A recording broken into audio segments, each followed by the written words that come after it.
Fala pessoal, Guarulhos, dia 14/11 de 2024. Sejam todos bem-vindos. Você que acompanha o Adelino Mecânico de Guarulhos, muito obrigado. Falar um pouquinho sobre suspensão, né? Chegou pra gente aqui um Chevrolet Prisma e 2012 com aquele famoso nheque-nheque. Vou tentar colocar o vídeo aí, pessoal, para vocês tentar identificar aí, tentar ouvir o barulho que esse carro estava fazendo. E eu vou mostrar para vocês, de repente, aí qual é o defeito, tá bom?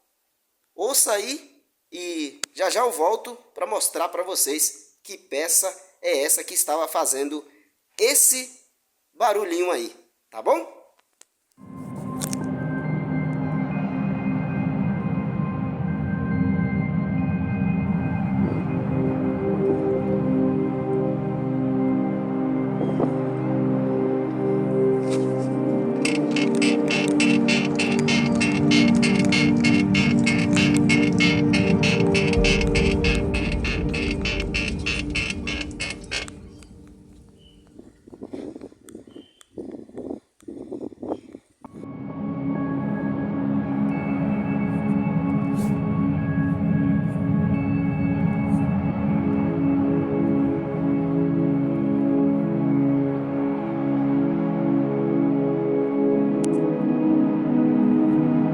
Fala pessoal, estamos de volta. Não sei se deu para vocês identificar aí, tanto girando o volante, né pessoal, tanto balançando o carro para baixo e para cima, ele fazia esse barulho aí. E o detalhe é o seguinte, pessoal, ó, esse barulhinho famoso aí, de repente você tem um Prisma, Corsa, Celta, pode estar fazendo esse barulhinho aí.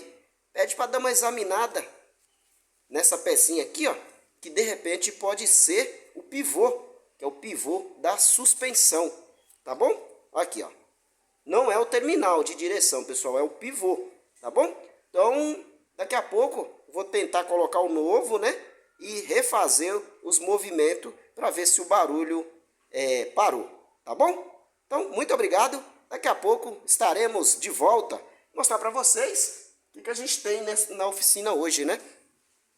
Temos aqui o Meriva, vou fazer a revisão geral também, né? O Santanão tá aqui ainda. E entrou pra gente aqui, pessoal, ó, um Fiat Uno para fazer manutenção em cabeçote. Água saindo aí pelo escapamento, tá bom? E aqui, pessoal, ó, é o Prisma, né? Que eu falei para vocês que tá com aquele barulho, né? Que a gente já removeu aqui, ó, o pivô, tá bom? No vídeo, se vocês observarem, o balanço do lado esquerdo, né? E aqui do lado direito não tem barulho, né? E o barulho tá aqui.